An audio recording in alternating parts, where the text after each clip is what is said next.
متعدد مقامات پر شہداء کی شان و عظمت، ان کا مقام، ان کا مرتبہ اور ان کی حیات کو بیان فرمایا، جس میں سے مشہور و معروف آیت مبارکہ جو چوتھے سپارے کے اندر موجود ہے، اور رب العالمین فرماتا ہے وَلَا تَحْسَبَنَّ الَّذِينَ قُتِلُوا فِي سَبِيلِ اللَّهِ أَمْوَاتًا، کہ ہرگز تم گمان نہ کرو ان کو جو اللہ تبارک و تعالیٰ کی راہ میں مارے گئے، انہیں مردہ گمان نہ کرو۔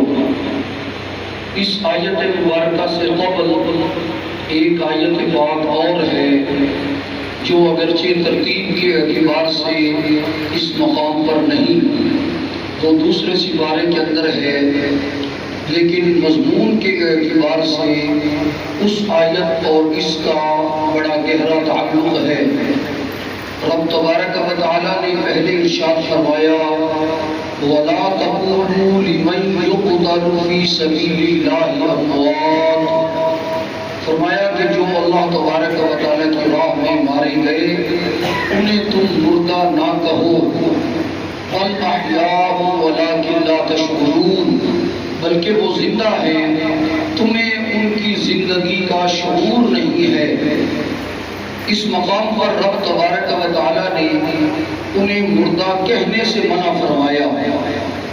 یاد رکھیں قرآن پاک میں جو احکام ہیں، جو اوامر اور نواہی کی آیات ہیں، ان میں دو طرح کا رب تبارک و تعالیٰ کا حکم موجود ہوتا ہے۔ بعض مقامات ایسے ہیں کہ جہاں اللہ تعالیٰ کسی شے کے کرنے کا حکم ارشاد فرماتا ہے، اور بعض جگہ ایسی ہیں جہاں پر اللہ تبارک و تعالیٰ کسی شے کے کرنے سے منع ارشاد فرماتا ہے۔ بہت سی آیات اس پر تلاوت کی جا سکتی ہیں، کسی جگہ علیحدہ علیحدہ موجود ہے اور کسی جگہ امر اور نہی کی دونوں آیتیں اکٹھی بھی موجود ہیں، جیسا کہ فرمایا وَاصْبِرْ نَفْسَكَ مَعَ الَّذِينَ يَدْعُونَ رَبَّهُمْ بِالْغَدَاةِ وَالْعَشِيِّ وَلَا تَعْدُ عَيْنَاكَ عَنْهُمْ، فرمایا کہ محبوب اپنے آپ کو ان کے ساتھ رکھو جو صبح و شام رب تبارک و تعالیٰ کی رضا چاہتے ہوئے عبادت کرتے ہیں، ریاضت کرتے ہیں۔ وَلَا تَعْدُ عَيْنَاكَ عَنْهُمْ، اور اپنی دونوں آنکھیں ان سے ہٹانا نہیں۔ اس میں لا تعدو میں نہی ہے اور وَاصْبِرْ کے اندر امر کا ذکر ہے، امر بالمعروف اور نہی عن المنکر، ایک ہی آیت پاک میں دونوں کا ذکر اکٹھا موجود ہے۔ اسی طریقے سے آپ دیکھیں فرمایا یا ایھا الذین آمنوا لا تقولوا راعنا وقولوا انظرنا، اے ایمان والو راعنا نہ کہو اور تم کہو انظرنا، تو اس میں ایک نہی موجود ہے، ایک امر موجود ہے۔ رب تبارک و تعالیٰ نے اس مقام پر نہی کا ذکر ارشاد فرمایا لا تقولوا لمن يقتل في سبيل الله اموات، جو اللہ تبارک و تعالیٰ کی بارگاہ میں اپنی جانوں کے نذرانے پیش کرتے ہیں کلمت اللہ کی سربلندی کے لیے، فی سبیل اللہ، جو اپنی جانوں کا نذرانہ پیش کرتے ہیں، فرمایا انہیں تم مردہ نہ کہو بل احیاء، بلکہ وہ زندہ ہے، ولکن لا تشعرون، لیکن تمہیں ان کی زندگی کا شعور نہیں ہے۔ جہاں پر رب تبارک و تعالیٰ نے انہیں مردہ کہنے سے منع ارشاد فرمایا، اور دوسری جو آیت پاک ہے اس میں اللہ تعالیٰ فرماتا ہے وَلَا تَحْسَبَنَّ الَّذِينَ قُتِلُوا فِي سَبِيلِ اللَّهِ أَمْوَاتًا، فرمایا کہ جو اللہ تبارک و تعالیٰ کی راہ میں مارے گئے انہیں تم مردہ گمان بھی نہ کرو۔ اور یہاں پر لا تحسبن، یہاں پر ثقیلہ ارشاد فرما کر اس کی تاکید فرما دی کہ ہرگز تم انہیں گمان نہ کرو، یعنی اس معاملے میں تاکید رب تبارک و تعالیٰ نے ارشاد فرمائی۔ لا تقولوا میں تاکید نہیں ہے، لا تحسبن کے اندر تاکید موجود ہے کہ تم انہیں گمان بھی نہ کرو مردہ۔ اس کی وجہ یہ ہے کہ تاکید کی ضرورت وہاں پیش آتی ہے جہاں کوئی انکار کی گنجائش ہو، جہاں کوئی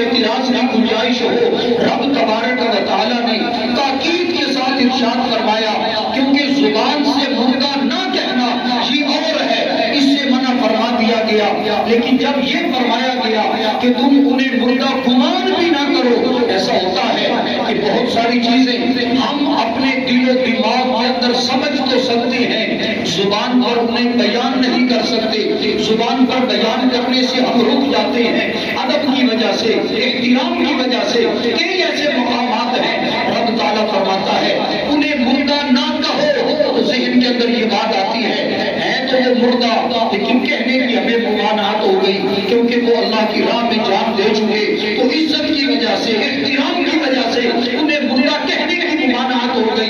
رب تبارک و تعالیٰ نے فرمایا نہیں، اپنے سوچ کے اندر، شعور کے اندر، دل و دماغ کے اندر بھی یہ بات نہیں رکھنی کہ وہ مردہ ہے۔ لا تحسبن الذین قتلوا، ان کو تم مردہ گمان بھی نہیں کر سکتے، کیوں؟ اس کی وجہ یہ ہے کہ رب تعالیٰ پہلے ارشاد فرما چکا ہے وہ زندہ ہے، ان کی زندگی کا تمہیں شعور نہیں، تمہارا شعور محدود ہے۔ رب تبارک و تعالیٰ نے جو انہیں حیات عطا فرمائی ہے وہ تمہارے شعور سے مابرا ہے، تمہارے شعور سے بلند و بالا ہے۔ خود اندازہ فرمائیں جو موت اور حیات کا خالق ہے، خلق الموت والحیات لیبلوکم ایکم احسن عملا، موت بھی مخلوق ہے، حیات بھی مخلوق ہے۔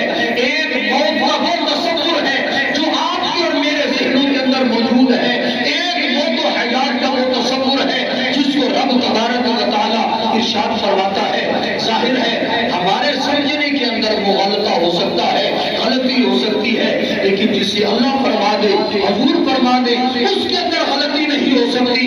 ہم تو یہ سمجھتے ہیں کہ وہ کٹ گئے، ان کے جسم کے ٹکڑے ہو گئے، ان کے جسم سے خون نکل گیا۔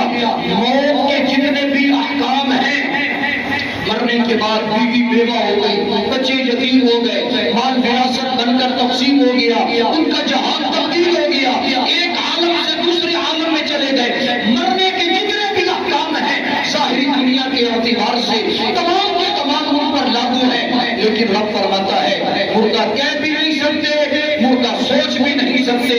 تمہاری سوچ ہوتی ہے، تم جو دیکھ رہے ہو اگرچہ وہ حقیقت ہے لیکن وہ قلیل ہے، وہ محدود ہے، محدود ہے۔ رب تبارک و تعالیٰ نے جو انہیں زندگی عطا فرمائی وہ لامحدود زندگی ہے۔ فرمایا لا تحسبن الذین قتلوا فی سبیل اللہ امواتا۔ اس آیت پاک کا شان نزول، یہ آیت شریف کس مقام پر نازل ہوئی؟ جس وقت جنگ احد میں حضور علیہ السلام کے بہت سارے اصحاب شہید ہوئے، 70 اصحاب سرکار کے جنگ احد میں شہید ہوئے۔ ظاہر ہے کہ سرکار کا بھی دل دکھا، حضور کے اصحاب کے دل بھی زخمی ہیں، تو اصحاب کے اندر یہ باتیں رہتی ہیں کہ فلاں صاحب شہید ہو گئے، وہ ہم سے جدا ہو گئے، ان کی بیوی بیوہ ہو گئی، چھوٹے چھوٹے بچے تھے، بچے یتیم ہو گئے۔ اس طرح کی باتیں آپس کے اندر وہ بیٹھے کبھی کبھی کرتے ہیں، دکھ کی وجہ سے، تکلیف کی وجہ سے، انسانی فطرت کے اعتبار سے یہ چیزیں ہوتی بھی ہیں۔ ادھر جو شہداء ہیں ان کو رب تبارک و تعالیٰ نے جنت کے اندر سبز پرندوں کی شکل میں اجسام عطا فرمائے، وہ جہاں چاہتے ہیں اڑتے ہوئے درختوں کے اوپر جاتے ہیں، مختلف مقامات پر پھلوں کو کھاتے ہیں، اللہ تعالیٰ کی نعمتیں حاصل کرتے ہیں۔ عرش کے نیچے قندیلیں لٹکی ہیں، نورانی قندیلیں، ان کے ساتھ جا کر معلق ہو جاتے ہیں۔ یہ تمام چیزیں جب شہداء ادھر کر رہے ہیں اور جو یہاں دنیا میں تشریف فرما ہے وہ ادھر غمگین ہے، پریشان ہے۔ شہداء اللہ تعالیٰ کی بارگاہ میں عرض کرتے ہیں یا اللہ کسی طریقے سے ہمارے ان بھائیوں کو یہ خبر ہو جائے نا، ہم انہیں یہ بتا دیں کہ مرنے کے بعد بھی ہم زندہ ہیں، ہمیں رب نے نعمتیں عطا فرمائی ہیں، ہم مر کے فنا نہیں ہو گئے، رب نے ہمیں مقام بقا عطا فرمایا ہے۔ اللہ تبارک و تعالیٰ نے اپنی نعمتیں عطا فرمائی، جنت میں اپنا قرب خاص عطا فرمایا، یا اللہ کسی طریقے سے ان تک یہ خبر پہنچ جائے۔ رب تعالیٰ نے فرمایا اگر صرف تم یہ بات کرو نا تو تمہاری بات تم تک محدود رہ جائے گی۔ شہید بھی آ کر بتا سکتا ہے، خواب کے اندر آئے اپنے پچھلے گھر والوں کو بتا کر جائے، اسی طریقے سے کوئی اور طریقہ ہو شہید آ کر بتا جائے، بات تو ہو سکتی ہے، ان کے دلوں کو راحت اور چین تو مل سکتا ہے، لیکن یہ بات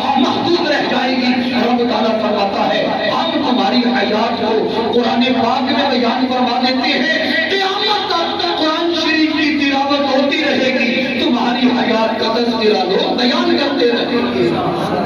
لا تحسبن الذین قتلوا فی سبیل اللہ امواتا، ہرگز انہیں تم مردہ گمان نہ کرو۔ یا اللہ وہ کیا ہے؟ فرمایا بل احیاء، وہ زندہ ہے، بلکہ وہ زندہ ہے۔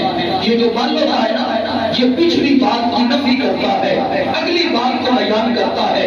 جب ہم بات کرتے کرتے کوئی بات ہم پہلے بیان کریں، اگلی بات اس کے متضاد ہو، اس کے برعکس ہو، تو ہم کہتے ہیں نہیں نہیں ایسے نہیں، بلکہ معاملہ ایسے ہے۔ اسی طریقے سے یہ بل عربی کا لفظ ہے۔ رب فرماتا ہے بل احیاء، بلکہ وہ زندہ ہے، بلکہ وہ زندہ ہے۔ اس کا مطلب ہے جو تم نے سوچا تھا، جو تم نے سمجھا تھا کہ وہ مر گئے، مٹی ہو گئے، وہ فنا ہو گئے، ان کے جسم کے ٹکڑے ہو گئے، یہ تمہاری ساری سوچ درست نہیں ہے۔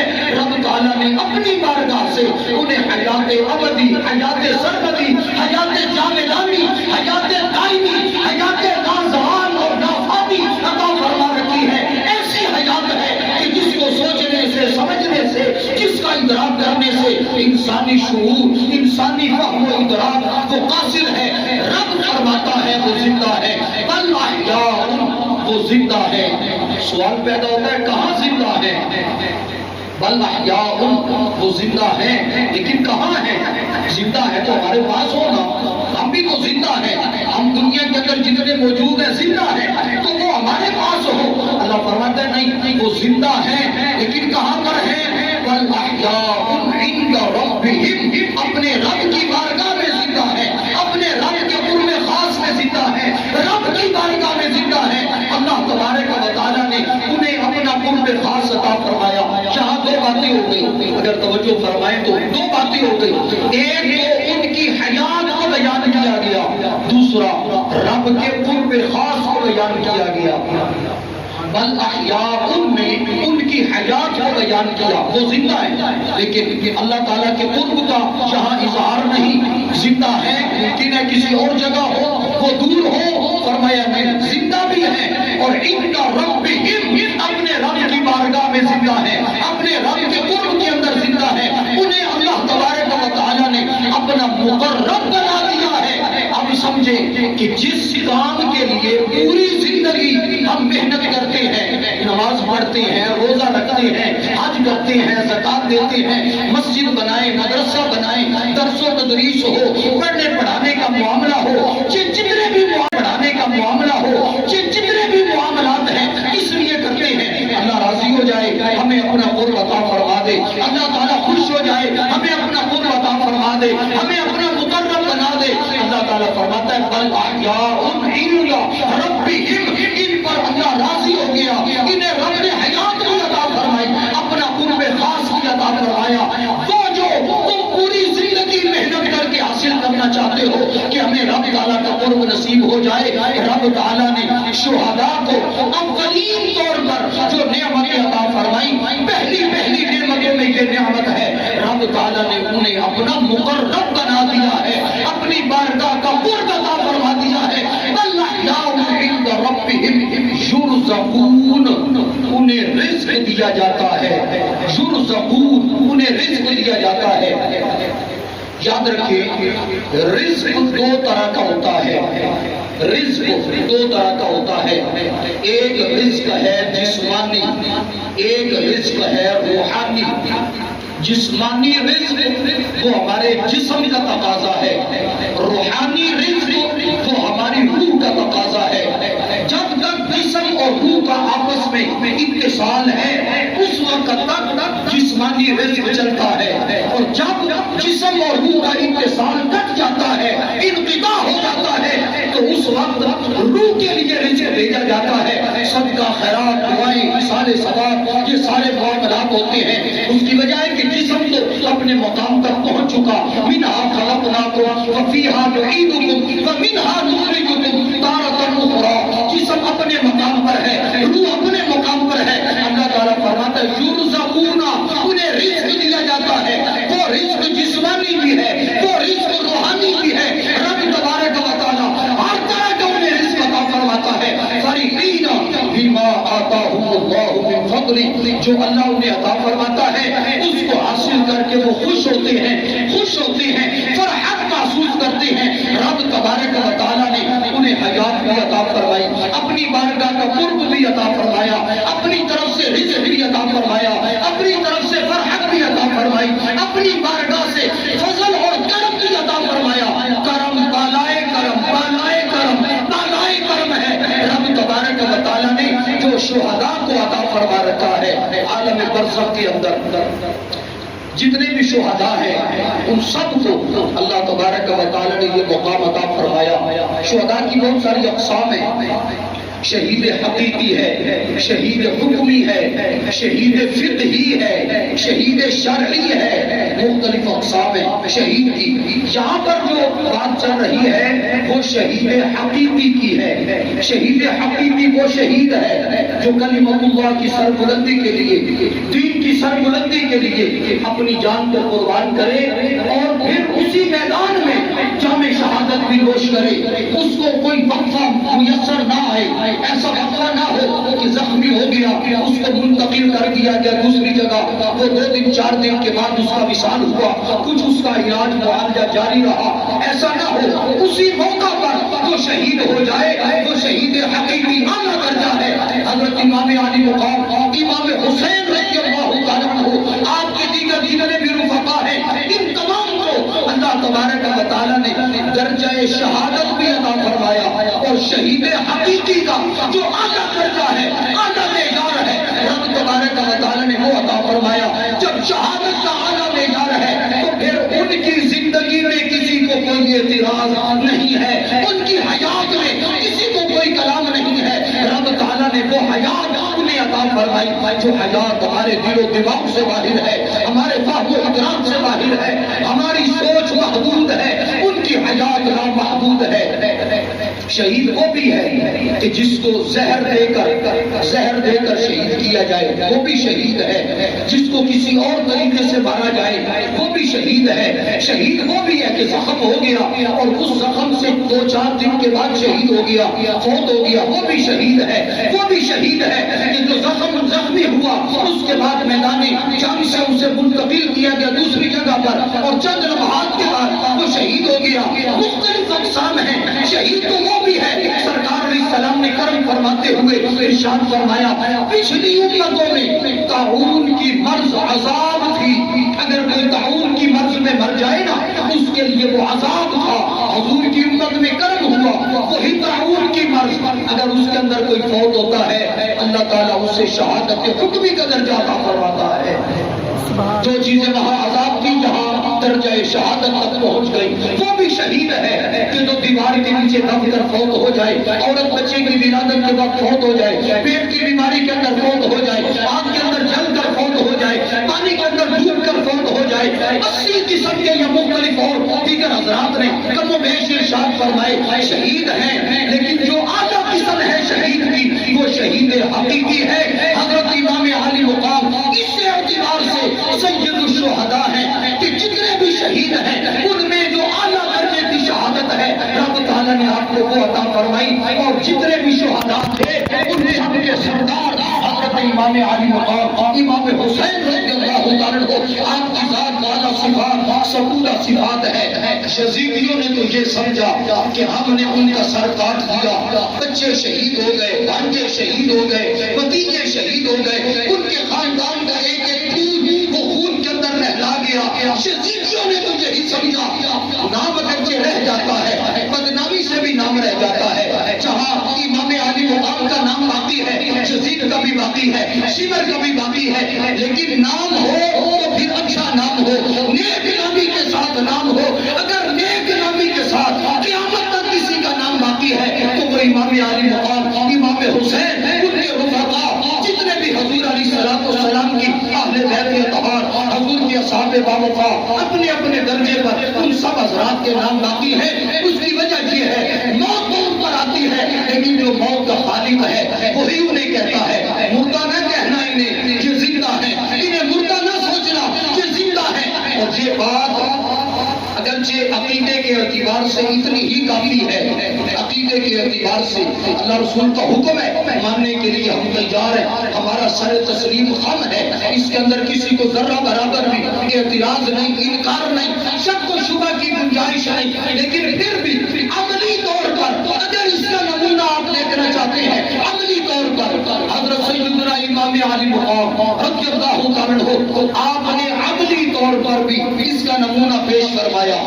جس وقت آپ کا سر اطہر اقدس و انور اسے نیزے کے اوپر چڑھا کر اور وہ یزیدی کوفی وہ لے کر جا رہے ہیں دمشق کی جانب اور آگے شام کی جانب وہ لے کر جا رہے ہیں. منہال بن عمرو نامی ایک شیخ ہے، بزرگ ہے، وہ بیان کرتے ہیں اور اس کو حضرت امام ابن عساکر دمشقی نے تاریخ مدینہ دمشق کے اندر بھی بیان فرمایا. شرح الصدور میں حضرت امام جلال الدین سیوطی رحمۃ اللہ علیہ آپ نے بھی ارشاد فرمایا کہ حضرت امام عالی مقام کا سر اطہر اقدس و انور لے کر جا رہے ہیں اور ایک صاحب قرآن شریف کی تلاوت فرما رہے ہیں. بعض حضرات نے یہی بیان کیا کہ وہ کوئی بھی صاحب تھے. بعض یہ بیان کرتے ہیں کہ حضور کے صحابی حضرت زید بن ارقم جو کہ بوڑھے ہو گئے نابینا صحابی تھے، آپ تشریف فرما ہے اپنے مکان کے اندر، کھڑکی کھلی ہے، آپ قرآن شریف کی تلاوت فرما رہے ہیں. ام حسبت ان اصحاب الکہف والرقیم کانوا من آیاتنا عجبا. معبود تم گمان کرتے ہو کہ اصحاب کہف کا قصہ بڑا عجیب ہے، والرقیم اور تختی والے جن کے غار کے باہر تختی لگا دی گئی، تختی والے ان کا قصہ بڑا عجیب ہے. سرکار علیہ السلام کے لیے، حضور کی امت کے لیے یہ فرمان ہے کہ کیا تم یہ گمان کرتے ہو ان کا واقعہ بڑا عجیب ہے کہ فوت ہونے کے اتنے 100 سال کے بعد بھی وہ موجود ہیں، ان کی کروٹیں فرشتے بدلتے ہیں، حیات کے سارے معاملات ہیں. رب تبارک و تعالیٰ نے اپنی طرف سے انہیں خاص حیات عطا فرما رکھی ہے. کیا اس پر تم متعجب ہوتے ہو، حیران ہوتے ہو؟ یہ وہ تلاوت کر رہے ہیں. امام عالی مقام کا سر مبارک گلی سے بازار سے گزر رہا ہے. جس وقت اس کے قریب سے گزرانا اتفاقی طور پر ان کی زبان پر یہی الفاظ ہے. امام عالی مقام کا سر مبارک کی وہیں سے گزر رہا ہے. آپ کے سر اطہر اقدس و انور سے آواز آتی ہے سبحان اللہ. ان قتلی وحملی اعجب من اصحاب الکہف، اعجب من اصحاب الکہف قتلی وحملی. اصحاب کہف کا قصہ واقعی عجیب ہے، واقعی انسان کو حیران کرنے والا ہے، لیکن اس سے بڑھ کر اگر تعجب والی کوئی بات ہے، قتلی وحملی، میرا قتل ہونا اور پھر میرا اٹھایا جانا. انطق اللہ بلسان ضرب. رب تبارک و تعالی نے واضح زبان کے ساتھ ان کی زبان پر واضح کلمات کے ساتھ یہ جملے جاری کروائے. امام حسین فرماتے ہیں میرا شہید ہونا، میرا اٹھایا جانا اور پھر میرا کلام کرنا یہ ان سے بھی کئی گنا بڑھ کر ہے. رب تبارک و تعالیٰ نے امام حسین علی مقام رضی اللہ عنہ ان کو شہادت حقیقی بھی عطا فرمائی اور عملی طور پر بھی ان کی زبان پر یہ کلمات جاری فرمائے. قیامت تک اب یہ عقیدہ محض قرآن پاک میں پڑھنے کا عقیدہ نہیں رہ گیا، اس کا عمل بھی موجود ہے، اس کا عملی طور پر ہمارے پاس ثبوت بھی موجود ہے کہ واقعتاً شہداء زندہ ہوتے ہیں. رب فرما دے وہ بھی کافی ہے، ماننے کے لیے، عقیدہ رکھنے کے لیے انکار کوئی نہیں. لیکن امام حسین نے عمل کر کے دکھا دیا. ان قتلی وحملی اعجب من اصحاب الکہف، میرا قتل ہوگا، میرا اٹھایا جانا یہ اصحاب کہف سے بھی بڑھ کر عجیب تر ہے. اور بعد حضرات نے یہ بیان کیا کہ آپ کی زبان پر یہ کلمات بھی تھے وَلَا تَحْسَبَنَّ اللَّهَ غَافِلًا عَمَّا يَعْمَلُ الظَّالِمُونَ، کہ ظالم جو کچھ کرتے ہیں اللہ تعالیٰ کو اس سے غافل گمان نہ کرنا. رب تبارک و تعالیٰ جانتا ہے. لَا تَحْسَبَنَّ اللَّهَ غَافِلًا عَمَّا يَعْمَلُ الظَّالِمُونَ. اس صورت میں قرآن پاک کی تلاوت ہے اور جو پہلی صورت پیش کی اس میں امام عالی مقام کا کلام وہ قرآن پاک کی تفسیر کے طور پر ہے. یعنی تلاوت قرآن بھی جاری ہے، تفسیر قرآن بھی جاری ہے. امام عالی مقام شہید ہے، شہید زندہ ہوتا ہے. اگر ان کی یہ حیات ہے خود اندازہ فرمائیں جس محبوب کے نام پر، جس محبوب کے دین پر، جس محبوب کے اسلام پر رب تعالیٰ شہید کو حیات ابدی عطا فرماتا ہے، اس محبوب کی اپنی حیات مبارکہ کا عالم کیا ہوگا. اسی وجہ سے حضور علیہ السلام کی حدیث پاک، حضور کی حدیث پاک حیات الانبیاء کے اعتبار سے موجود ہے. حضرت انس بن مالک راوی مسند ابو جعفر کی حدیث ہے. حضور فرماتے ہیں الانبیاء احیاء فی قبورہم یصلون. انبیاء کرام زندہ ہیں اپنی قبروں کے اندر اور صلاۃ پڑھتے ہیں، نماز پڑھتے ہیں، نیک اعمال کے اندر مصروف رہتے ہیں. اللہ تبارک و تعالیٰ ان حضرات آپ کے درجات بلند فرمائے، ہمیں بھی ان کے خیر سے حصہ عطا فرمائے۔ وما علینا الا البلاغ المبین۔